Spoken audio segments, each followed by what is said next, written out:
अन्तर्गत आज हामीले यहाँ बुद्धको एउटा प्रतिमा यहाँ स्थापना गर्न गइरहेका छौँ। यो अभियान गर्नुको पछाडि एउटा तीनवटा कारण छ। त्यो कारण के हो भन्दाखेरि तपाई बुद्धको अगाडि गएर ध्यान बस्नुस् अथवा बुद्धको प्रतिमालाई वाच गर्नुस्। त्यो अगाडि मात्रै जाँदाखेरि पनि तपाईले शान्तिको फिल गर्नुहुन्छ। तपाई कुनै पीडामा हुनुहुन्छ, तपाईलाई कुनै पीर परेको छ, तपाई अशान्त हुनुहुन्छ, तपाई भित्री मन उकुस मुकुस हुनुहुन्छ भने तपाई अगाडि जानुस्, बुद्धको प्रतिमा हेर्नुस्। बुद्धको प्रतिमा अगाडि बसेर आँखा चिम गरेर यसो एक नजर मात्रै पार्नुस्, तपाईको मन शान्त हुनेछ। तपाई बिस्तारै आफूलाई शान्त भएको फिलिङ गर्न सक्नुहुन्छ। यो एउटा कारण हो।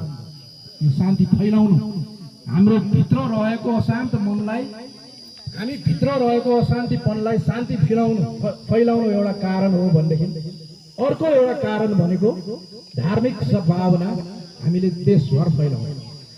बुद्ध कुनै देश, कुनै जाति अथवा कुनै धर्मको मात्रै अधिकारको विषय। प्रत्येक जातले, प्रत्येक धर्मले बुद्धलाई मान्छ। तपाई अहिले हेर्न सक्नुहुन्छ, एकजना बौद्ध भिक्षु संसारभर यात्रामा छ। उहाँसँग एउटा कुकुर पनि छ।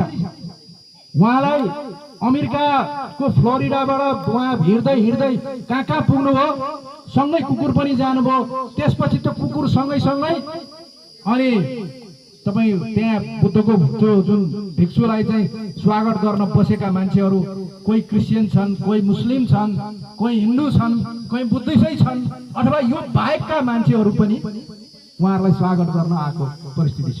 अहिले उहाँहरू नेपालमा हुनुहुन्छ। अहिले उहाँहरू यता लुम्बिनी बसेर काठमाडौँतिर हुनुहुन्छ। त्यो जो टिम छ त्यो अहिले हाम्रो नेपालमा छन्। उहाँहरू अहिले नेपालमा हुनुहुन्छ। धार्मिक सद्भावना फैलाउनु पनि अर्को एउटा कारण हो।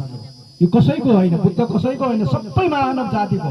एक्सेप्ट पनि गर्छन्। फेरि बुद्धलाई कसैले ढुकार्दैन, मुसलमानले पनि ढुकार्दैन, हिन्दूले पनि ढुकार्दैन, क्रिस्चियनले पनि ढुकार्दैन, सबैले मान्ने विषयवस्तु अथवा चाहिँ विषयको केन्द्र भनेको चाहिँ बुद्ध हो।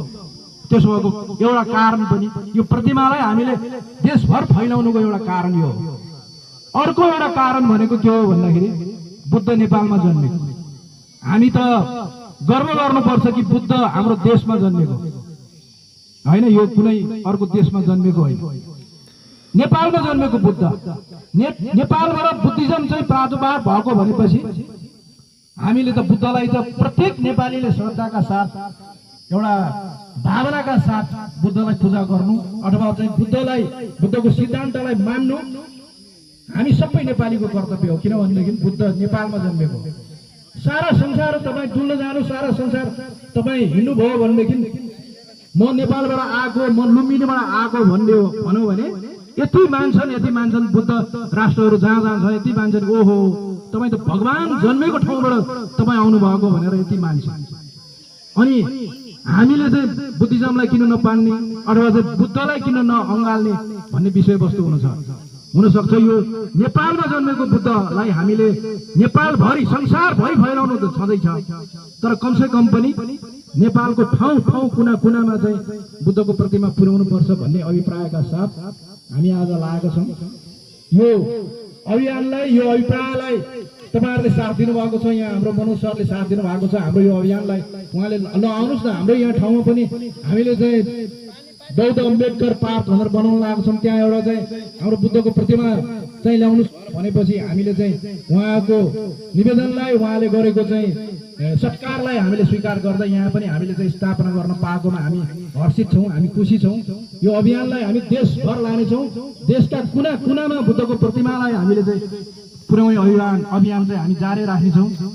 यति भन्दै मैले हाम्रो यो अभियानलाई, हाम्रो यो शान्तिको अभियानलाई साथ दिन आउनुभएको प्रदेश प्रमुखज्यूलाई हार्दिक धन्यवाद दिँदै, तपाईहरु सबैलाई पुनः एकपटक धन्यवाद दिँदै मैले आफ्नो कुरो टुङ्ग्याएँ। धन्यवाद।